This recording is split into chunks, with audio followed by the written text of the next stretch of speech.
How do I know which area to focus on improving my leadership first or next?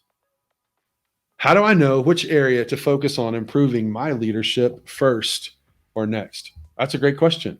I'm going to answer your question by asking a question. Where do you want to go?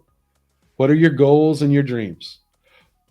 What would a person who achieves those goals and dreams, what would they do? What would they actively pursue? Another book that's over my shoulder is Atomic Habits by James Clear. And he has this great quote in there. Every action you take is a vote for the person you're becoming.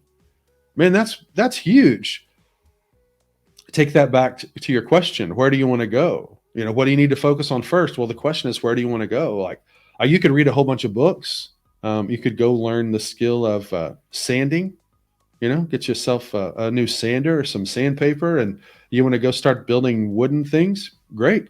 But if you don't want to start building wooden things, don't go buy a book on how to utilize sandpaper. Like, a lot of times we don't improve because we're not really sure what we're trying to get better at. We just don't want to stay the same. And I think that's a big deal for a lot of us. We just don't want to stay the same, but we're not sure what our next step is to take.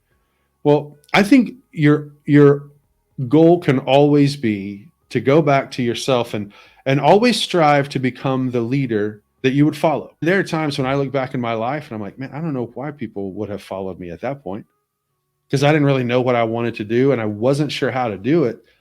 Now this is the second greatest work of my life so far, next to being Gina's husband and Rayleigh Jackson and Jacob's daddy. I mean, I have a lot to offer, and I want to continue to grow in my leadership and be the type of person that Mike Conn wants to follow.